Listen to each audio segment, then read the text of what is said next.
Good morning. Thanks for showing up today. I am so happy to be here. My name is Amii Castle, as Adina said. I'm a professor at KU. I teach business law at the business school. I teach a couple of classes at the law school, and I teach constitutional law at the political science department. I'm in my 7th year of teaching. Before that, I was a practicing attorney in downtown Kansas City for 20 years. And I also clerked for 3 federal judges, which sounds kind of menial, but law clerks in the legal world, it's kind of a big deal.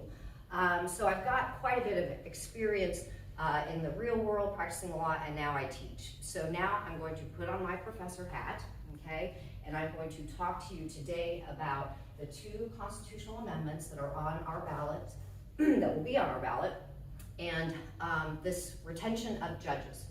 And so first, I thought I would start with just a quick rundown. I know many of you know these people, these names already, but for those who don't, who is going to be on the ballot as far as elected officials? Of course, the governor. We are electing our governor, and it is we've got Derek Schmidt, who's our current Secretary of State. Attorney General. Sorry, sometimes I get those 2 mixed up. Thank you, Steve. And he's running for governor. And of course, we have our incumbent Democratic Governor, Laura Kelly. So that's going to be on the ballot. Also, Attorney General, so we've got a couple of candidates there. Chris Mann is running for the Democrats, and Chris Kobach is running again for the Republicans. He can't hold a real job. We also have our Secretary of State. Whoops, sorry about that. We're going to be voting on our Secretary of State. The Democratic candidate is a woman by the name of Gina Repass, and the incumbent Republican Scott Schwab is our current Secretary of State, and he'll be running against Gina. And then we have the insurance commissioner's race. I did not commit the names to memory, but we do have a Democrat and we do have a Republican running for insurance commissioner. All right, then we are voting on a senator, right? So Jerry Moran is our current U.S. Senator. He's a Republican, and he is being challenged by Democrat Reverend Mark Holland. And then we've got these house districts, people we send to DC, right? Who is our representative that we send to DC? Now, you might have gotten whiplash a few months ago if you are like me and you live in the city of Lawrence and you've been comfortable in District 2 all the time, and now all of a sudden you're in District 1. So I thought I would just sort of visually explain what happened and why some of you are now, like me, in a district that you didn't belong before. So this is what our map looked like for a decade, okay? You've got, we were in District 2 if you lived in Lawrence, right? Or Douglas County, all of Douglas County. District 1 was all the rural, all the way border Colorado. District 4, Wichita, Sedgwick County. District 3, Johnson County, Kansas City. So when the legislature redrew the map, so here's what District 2 looked like, okay? Just outside border, District 2. There we are, the heart of Lawrence. This is what the map looks like now, literally. This is our current map. And so what they did is they scooped out Lawrence, right? Because Lawrence happens to be a progressive city, generally speaking, votes progressive. And so that's what our map looks like now. So what does it look like? So now, we in Lawrence are with all the District 1s. Southern Southern Douglas County, Eastern Douglas County, they're in District 2. So Eudora, Baldwin, they're District 2. If you're in the city of Lawrence, you are in District 1. And, you know, it's frustrating because our representative, who we send to Washington, is supposed to represent our interests. And I tell you, I bet that my interests in the city of Lawrence are different than the rural farmer, right? Very important to our state, our economy, all the things, but that representative is gonna have conflicts, right? And so that's what's frustrating to me as a Lawrence resident about this map, is that I am now in a district with a whole bunch of people, good people, but we ain't the same, right? We have different needs. And so that's my frustration with the map. So who's running in District 1, District 2? Tracy Mann is the current representative in District 1. He is a Republican, and his challenger is a man by the name of Jimmy Beard, who lives in Garden City. He has made a couple of appearances in Lawrence. He's a good dude. District 2, okay, if you're not in Lawrence, but you live in Douglas County, Jake LaTurner is your current representative, and Patrick Schmidt is the Democratic challenger, challenging Representative LaTurner. So that's our congressional districts. Then what about the state senate? What about our state senators? No state senator is up for election. All the state senators will be up for election in 2024, so we don't have to worry ourselves about that. Also on your ballot will be candidates for our state school board. They are elected by districts, whatever district you're in. You will be voting on our Kansas State School Board. And then there we go. And then we have 3 county commissioners in Douglas County. One of those seats is up for re-election, and the incumbent is Democrat Patrick Kelly, who is running against his challenger, Jason Spies. Jason, is that his name? Doctor. So I've seen his business card. I've seen that. So yes. So we've got that right. So there's going to be a lot of candidates on your ballot, right? And so, but also on your ballot will be 2 proposed state constitutional amendments. And we're all pretty familiar with this, right? August 2nd, we were voting on a proposed state constitutional amendment. So now we're facing 2 more state constitutional amendments. So let's talk a little bit. I think everybody knows we have the Constitution, right? That's what the Supreme Court interprets, sometimes wrongly, but that's what the Supreme Court looks at. But that's our federal Constitution.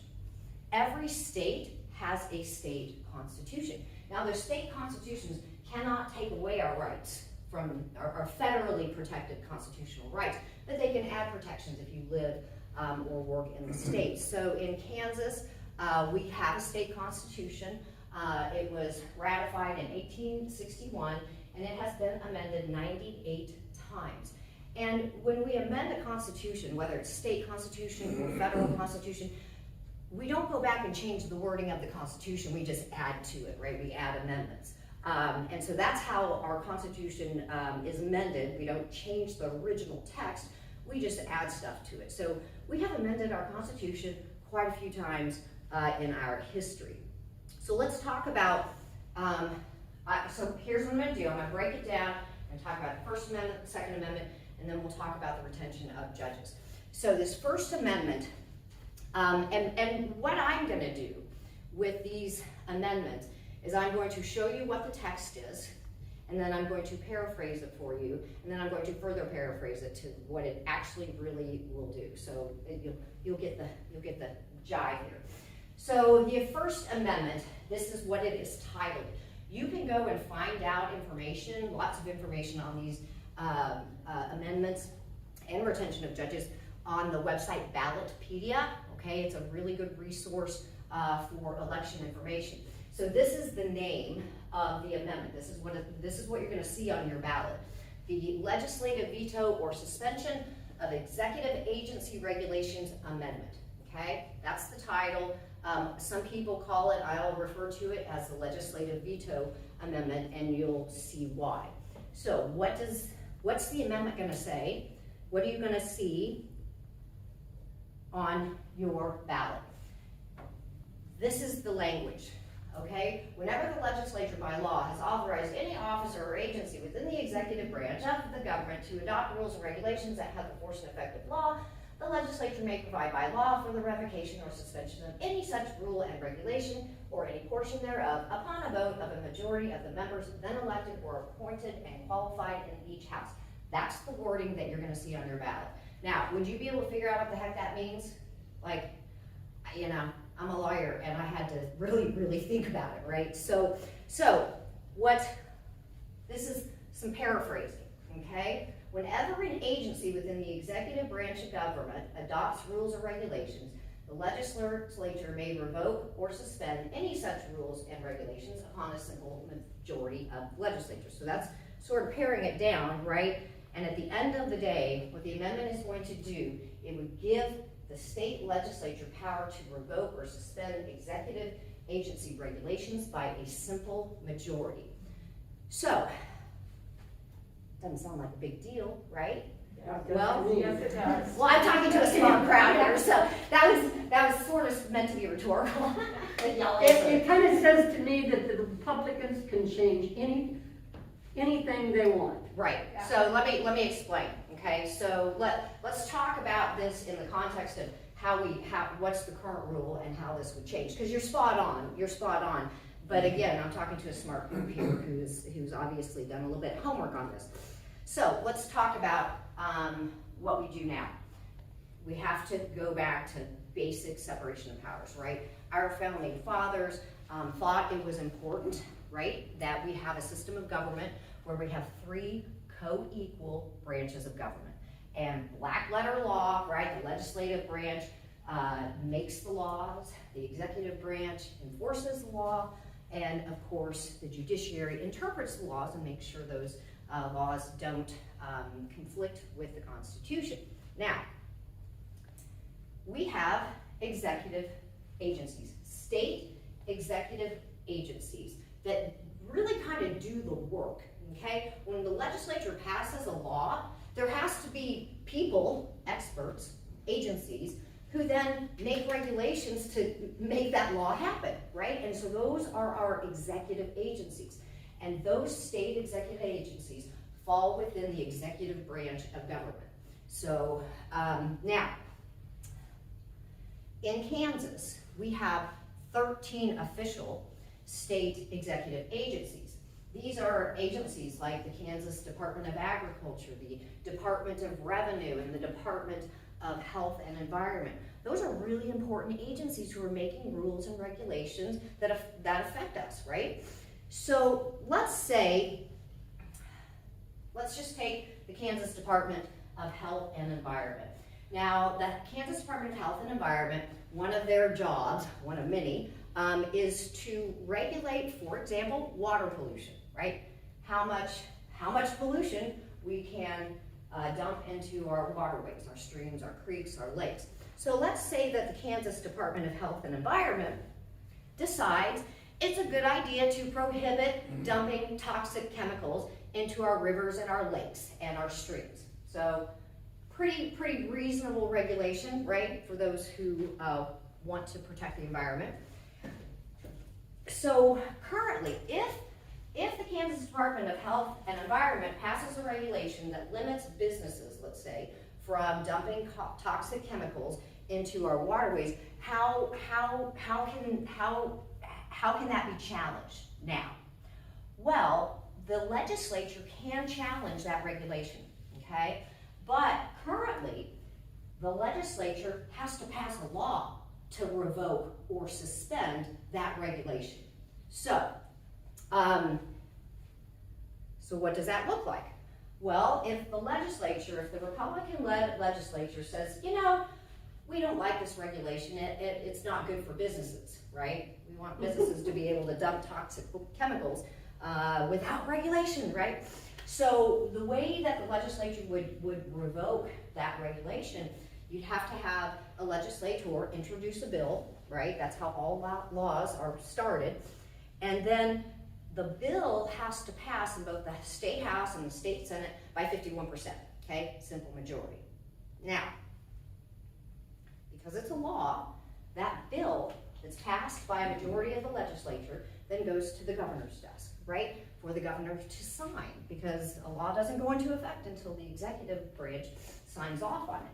So if Governor Kelly would like to veto that regulation, or I should say the revocation of that regulation, right? Governor Kelly says, you know, I think that's a good regulation. I kind of like to keep that in place. So she can veto, or the governor, right, can veto that law. And then it would go back down to the legislature, and if the legislature has a 2/3 majority, a veto-proof majority, then they win, and that regulation would be revoked. No more regulation prohibiting toxic chemicals being dumped in our streams.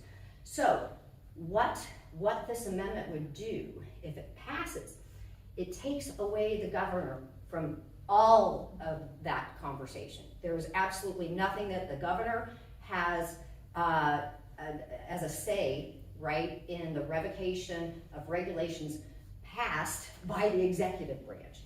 And so what the amendment would do would be, this is how it would happen if the amendment passes. So if more than 51% or 51% of our Republican-led legislature wants to revoke or suspend an agency rule, now all they will have to do if this amendment passes is a legislature will introduce a bill saying let's revoke the regulation, right? And only 51% of those legislators need to agree to revoke that regulation. That's it, folks. So I'm not supposed to tell you how to vote, I don't think up here, but I highly recommend that you vote no, so that the governor retains that veto power. When those Republican legislators want to revoke regulations, which they love to do, right? Regulations that protect us, right? Our health, our safety. So when they want to revoke agency rules and regulations, right now, they gotta do it like any other action that they take. They gotta pass a law, right? Under this amendment, it takes the governor completely out of the equation and gives the power to revoke agency regulation rules by a 51% majority in our legislature. So at the end of the day, this might make better sense now. The amendment would give the state legislature power to revoke or suspend executive agency regulations by a simple majority, taking away the governor's veto power. So that's what a vote yes on the amendment, on the First Amendment, right? So a vote yes supports this constitutional amendment to allow the state legislature to pass laws by a simple majority vote to revoke or suspend rules or regulations adopted by executive agencies. A vote no opposes this amendment, thereby maintaining that the legislature must pass a law to revoke or suspend rules and regulations passed by executive agencies. All right, you ready to move on to the next amendment? Because it gets even a little more confusing. All right, so the next amendment has to do with the election and removal of our sheriffs. So this is the title of the amendment. This is what you'll see on your ballot, the County Sheriff Election and Recall Amendment. Oh, sorry. I need to fix that in my PowerPoint. So I'm going to refer to this as the Sheriff Amendment. So there's actually two parts to this amendment. There is the election of sheriffs, and then there's the removal of sheriffs. So let's break it down step by step and talk about the election of sheriffs. So I'm not going to read this entire one to you because, sorry. But this is the text that you're going to see on your ballot. It is super confusing, super long. They wanted to confuse us, so I'm not going to read this to you. You can go and read it yourself.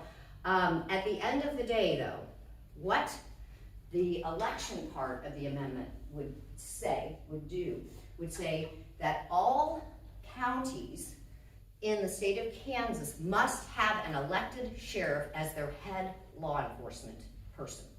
Except for Riley County. I'm getting there. So yeah, let me, I'm getting there, Professor, I'm getting there. So, now, the reason why, so here's sort of the backdrop on this. So in the state of Kansas, under Kansas law, if a city and a county government want to consolidate, be more efficient, they can by law. And what happens when a city and a county consolidate their government, what happens is then there's no elected sheriff under that. By statute, what happens is a board is created to appoint a chief of police, okay? So in a consolidated government, by law, by current Kansas law, there is no elected law enforcement. The head law enforcement is appointed by a bunch of bureaucrats, basically. And so, and here's the deal. Here's why Riley County isn't included, and it's so confusing in the amendment, because it's like it's so confusing. Riley County consolidated in 1974. They have been a consolidated government for many, many, many years now, with an appointed police chief. So the amendment does not apply to any county that is already consolidated. There's only one in the state of Kansas, so currently, right? So there's 104 other counties who we all currently elect our sheriff. So, so the proposed amendment on the election side of it would require that each county keep, right, an elected sheriff as its head law enforcement. So this amendment would apply to all the rest of the 104 counties in Kansas. So, given that all 104 counties already elect their sheriffs, you know, why do we need this amendment? Well, the concern, and there are concerns that cut both ways on this, okay? But so here's the concern. Let's say that you have a bunch of people or a group of people who have power in the county and or city government. And let's say that group of people, let's say they don't like their sheriff. So they say, let's consolidate. Let's consolidate our county and our city, and we can get rid of that and appoint our own person. So that's the concern with not requiring our sheriffs be elected. So when a county and a city government consolidate, then by Kansas law, a law enforcement agency board, a group of people sitting around a table, will choose who's going to be the head of law enforcement. And so in a consolidated government, then there is obviously no elected person. And so this amendment would require that there be an elected sheriff, head of law enforcement of every county. And so, you know, whether you, for me, like, that appeals to me. I actually think that the head of law enforcement should be answering to the electorate, should be answering to the people. I'm actually cool with that part of it. Democracy, go, right? So at the end of the day, it would require that those 144 counties keep electing a sheriff as their head of law enforcement, okay? So that's the election part of it. Now let's talk about removal of sheriffs, which is where it gets even more interesting. So here's the text of the removal amendment. I will read this one. So it says, removal of officers, meaning county officers in this context, except as provided in subsection B, all county and township officers may be removed from office in such a manner and for such cause as prescribed by law. A county sheriff only may be involuntarily removed from office by recall election pursuant to section 3 of Article 4 of the state constitution, or a writ of quo warranto initiated by the Attorney General. That is the text that you will see when you look at your ballot to vote. What's Amii Castle's great paraphrasing? County officials can be removed from office, and a county sheriff may be removed only only by either a recall election of the voters or this proceeding, this writ of quo warranto, initiated by the Attorney General. And I'll get to that part in just a moment. So at the end of the day, and we'll come full circle to this, but at the end of the day, what this amendment would do, it would take power from local district attorneys to initiate any sort of an investigation into a sheriff who is engaging in misconduct, like hiding evidence or tampering with evidence in a criminal case, and would give that power solely to the Attorney General. All right, so how did we get there? What would this change? How do we do it now? And why do we want to vote this down? Well, let's take the first, okay? Recall of voters.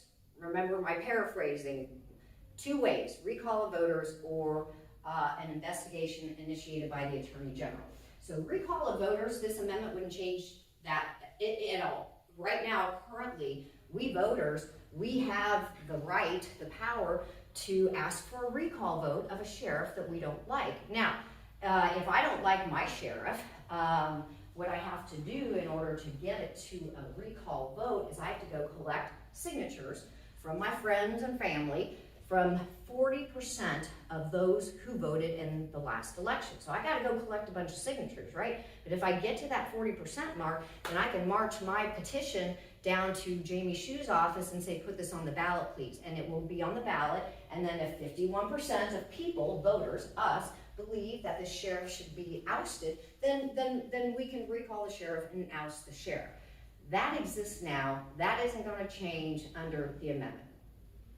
What does change, though, is this proceeding.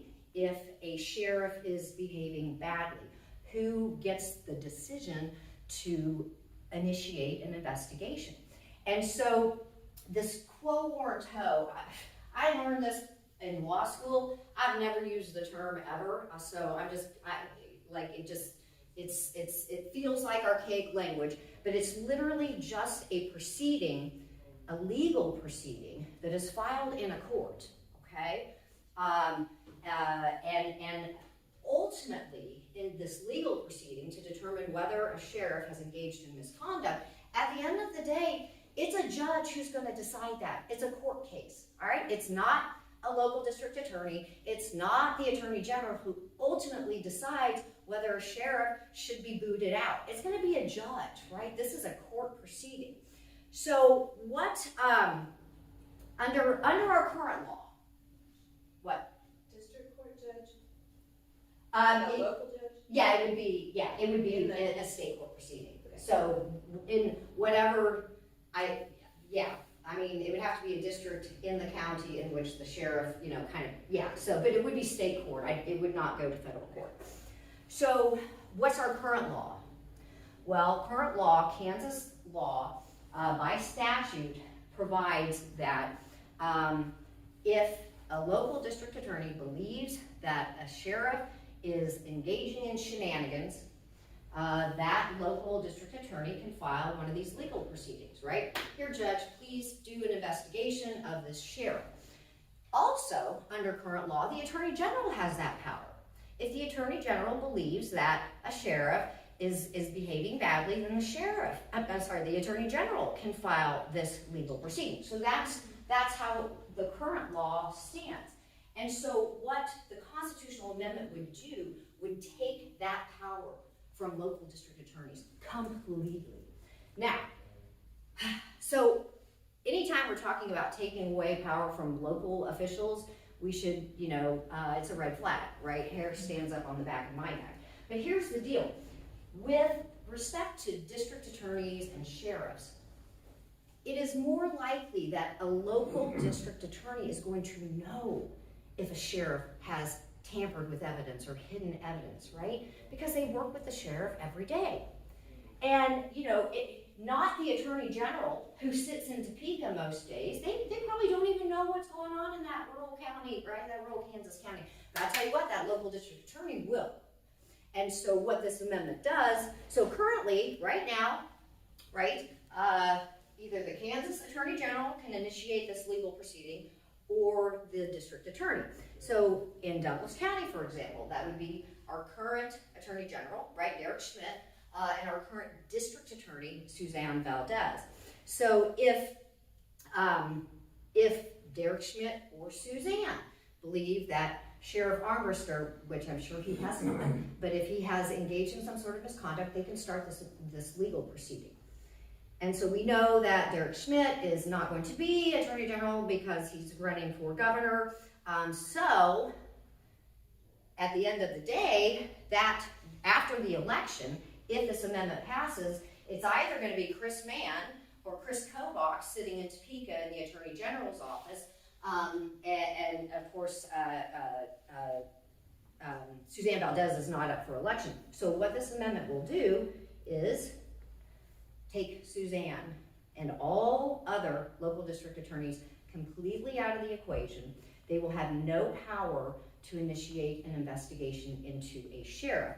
And so that means that it's going to be one of these two dudes, all right, who will make that decision whether to initiate an investigation. And here's the deal, you know, if Suzanne Valdez or whoever thinks that a sheriff has engaged in misconduct, and if the new amendment passes, that means the district attorney, Suzanne, would have to call, let's say, Chris Kobach, and say, hey, I think that a sheriff is doing bad stuff. Will you initiate an investigation? And that leaves with the Attorney General the sole power to decide whether to initiate an investigation. And if the current Attorney General says, nah, we good, I kind of like the sheriff, then there's no legal remedy, no legal right for that local district attorney to get anything done, to get an investigation initiated if the amendment passes. So that's why the proposed amendment at the end of the day would take power from our 105 district attorneys, take that power away from them to look into an investigation of a sheriff who is engaged in misconduct. So at the end of the day, a yes vote supports this amendment, which would require an elected county sheriff going forward and take the power away from local district attorneys to file this writ of quo warranto, this legal proceeding to say, hey, court, will you investigate the conduct of the sheriff? So a vote no maintains that counties, including consolidated governments, are not required to elect a sheriff, but we know we already do that in 104 of our counties, and local district attorneys would retain the power along with the Attorney General, they both have that power now, would retain the power to file this writ to initiate an investigation into a sheriff's conduct. You good on that? Okay. You ready to talk about judges? All right, let's talk about judges. So you are going to have at least 13 judges on your ballot to retain. And you might also have some local district judges depending on your jurisdiction.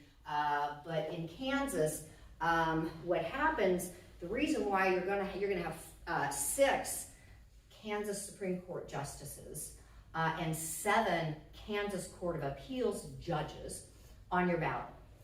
And so what you're going to be voting on is whether to retain that judge, meaning vote on whether that judge gets to keep their job. And so, and in Kansas, it's not unique. There are many, many states who use this system, okay? It's actually called the Missouri Plan. But in Kansas, the way it works is that, when we have a vacancy at the Kansas Court of Appeals, or actually, it is a little bit different for Kansas Court of Appeals, so I'm going to focus on the Supreme Court for now. So what happens when there's a vacancy, say on the Kansas Supreme Court, then the governor, whoever the sitting governor is, gets to choose that judge, okay? And then they face retention. the next general election after they are appointed, and then every 6 years they're up on the ballot. So how this works is vacancy on the bench, the governor appoints. Now, I wish it were not, I wish it were simpler than this, because in order to be true to the process, it's, at least for Kansas Supreme Court justices, what happens by our state constitution is that there is a group of people, okay, who tell the governor, give the governor names to appoint, okay, and then the governor gets to decide which names or which person. So it's called a merit-based selection committee. And so what happens is we have 9 people who will get together and decide which names go to the governor. And on this committee, there are 4 non-lawyers, 1 from each congressional district, and then 4 lawyers from each congressional district, and then 1 lawyer who heads the committee.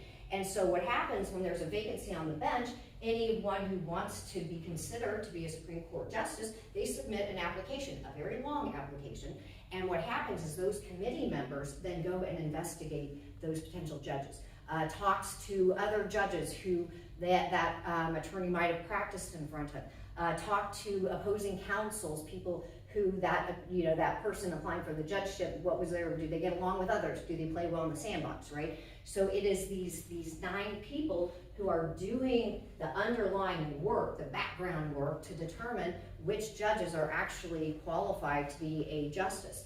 And so that committee gives the governor then 3 names, and then the governor makes that appointment. I'm not going to get in the weeds on the Kansas Court of Appeals, but it is different because Brownback changed the rules when he was governor, and because the Kansas Court of Appeals is not in our Constitution, we haven't always had a Kansas Court of Appeals. So remember, just basic, every case starts at the trial court level, right? And the loser at the trial court level gets 1 chance to appeal. Well, that appeal will go to the Kansas Court of Appeals. If the loser at the Kansas Court of Appeals doesn't like what happened, they can appeal to the Kansas Supreme Court. But Brownback changed the appointment of Kansas Court of Appeals judges and did away with the commission and said, we're going to do it like the federal system. I'm just going to pick a name, and they're going to have to answer questions from the legislature. So similar to what we see, the Supreme Court justices who have to sit down and face questions from their senators, that's how we do it in Kansas currently for our Kansas Court of Appeals. Notably, as soon as Governor Kelly took office, she signed an executive order and says, I want this committee. And you're going to give me 3 names, and I'm going to pick from those 3 names. She wanted these people to be going out and checking to see whether these people belonged at the Kansas Court of Appeals level. So it's a little bit different, but at the end of the day, it is the governor who appoints our state court judges. So, as I said, once a judge is appointed by the governor, then they are up for retention in the very next general election, and then every 6 years thereafter. And it is this retention of judges who were recently appointed. That's one of the reasons why we have 6 of our 7 Supreme Court justices up for retention. So let's look at our court. So these are your Supremes, all right? These are our Kansas Supreme Court justices. There are 7 of them. All right, so let's see who's up for retention and why. Okay, so I parsed out their pictures. Here's each of the 7 justices. Chief Justice Lukert, or I should say Justice Lukert is the current chief. So let's talk about who is up for retention because they've been recently appointed. There are 3 justices who are up for retention who were recently appointed by Governor Kelly. And so I've got them starred here. And I'll just give a quick plug. On Tuesday, 2 of these Supreme Court justices are going to be on campus. I'm hosting a forum for these justices to talk about retention, to talk about the role of our courts in our state. So there's your 3 who are going to be on the ballot because they were recently appointed by Governor Kelly. Now, what about those who are up for retention? Just naturally, 3 more. All right, Justice Luker, Biles, and Justice Stiebel. So that's why, when you look on your ballot, it's going to say, shall we retain these Kansas Supreme Court justices? A vote yes retains, a vote no kicks them out. Okay, so that's what is you're going to be reading on your ballot. So let's say, hypothetically speaking, that we vote to vote the bastard down. Let's say a majority of people in Kansas vote to not retain those 6 Kansas Supreme Court justices. Well, what's going to happen? Well, we're going to have 6 vacancies, right?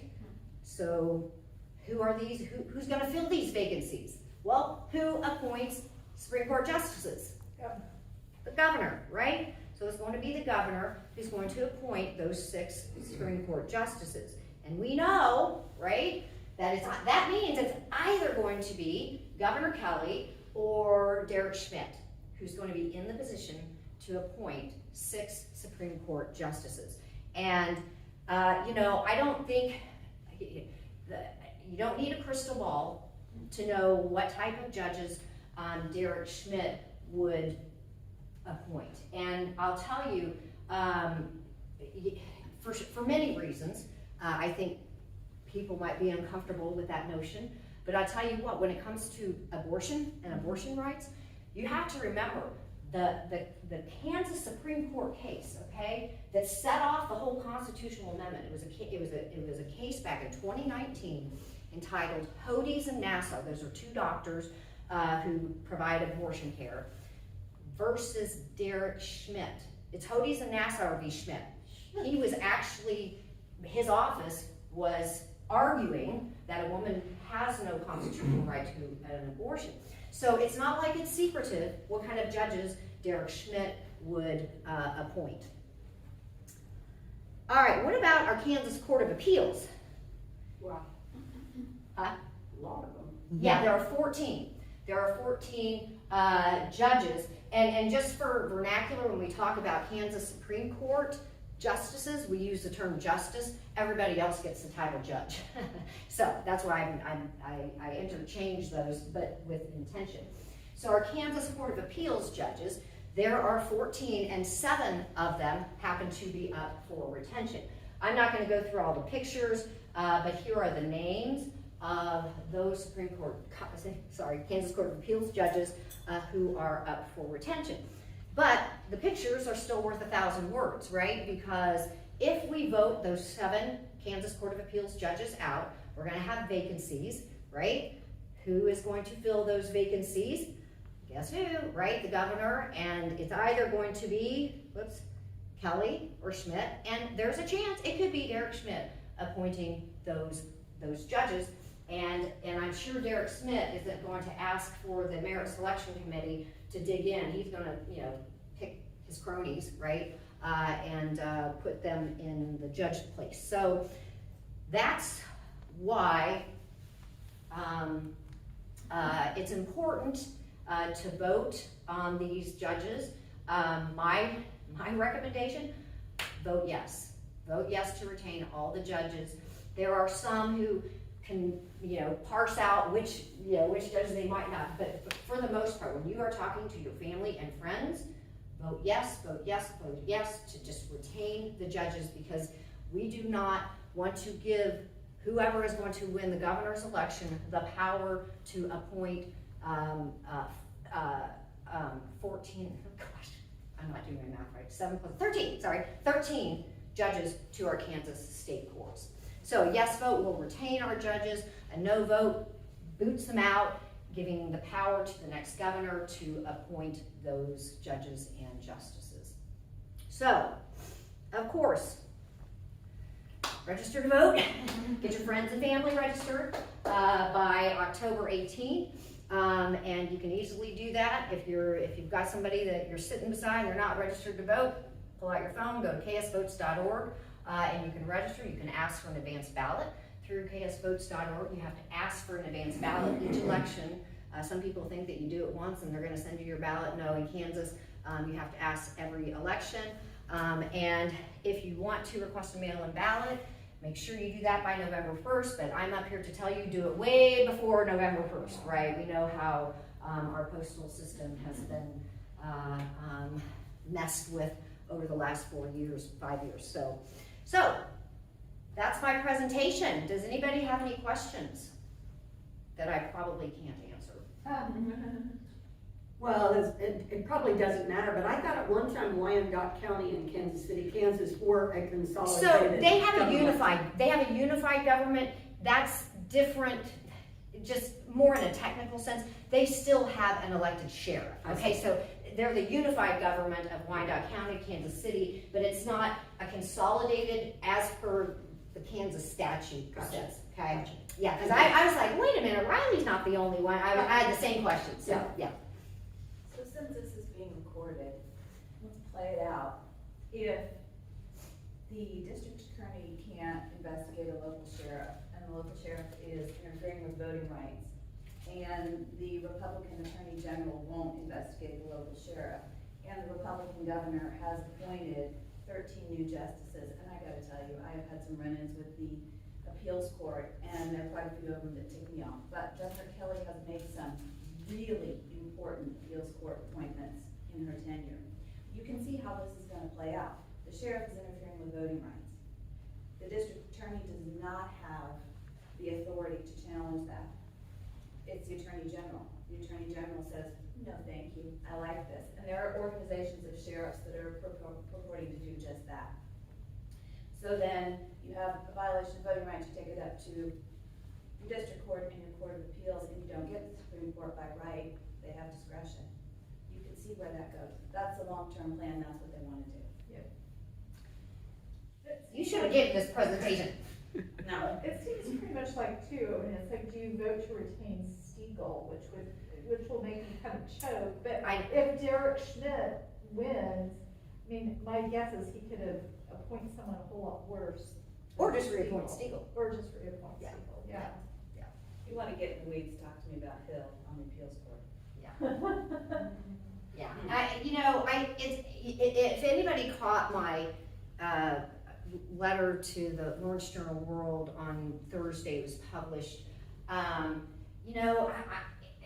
My knee-jerk reaction is vote those out who voted against abortion rights, right? But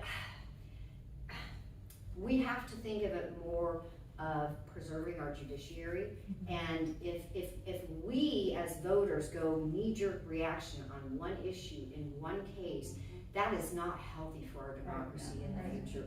I mean, our courts are already political enough, right? And so this would just further politicize our courts. So I understand right? But at the end of the day, let's not do what they do, if you know what I mean, and politicize our courts.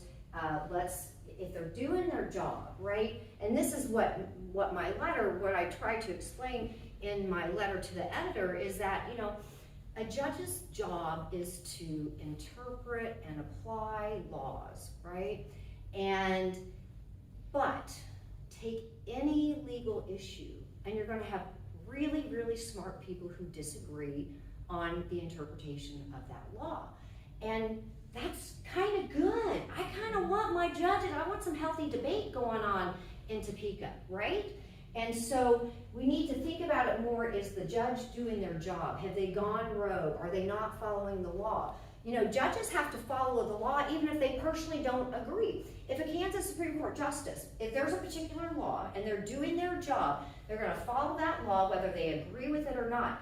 The great thing is, then that Kansas Supreme Court justice can write their own opinion saying, I am following the law, but I do not agree with this, right? But it's not the judge's prerogative, right, to disregard a law that the legislature made. That would be a violation of separation of powers, right? So we should think about our judges more, are they doing their job? And if they are, then retain them. We need that consistency, we need that predictability in our courts. We need to know that if we file a case, that the next election, that judge isn't gonna be ousted because they have the wrong political view, because reasonable minds can differ on any legal issue. Yeah. Yeah, I completely agree with that, because I always think democracy can become undemocratic in the wrong hands, right? But the one thing that preserves, or ensures that this doesn't happen is a balance of power. Yeah. And this vote is about doing away with the balance of power, and that is really foundational to democracy, so. Yep, taking away power from the governor, taking away power from locals, and yeah, so it's power grab. There's no question.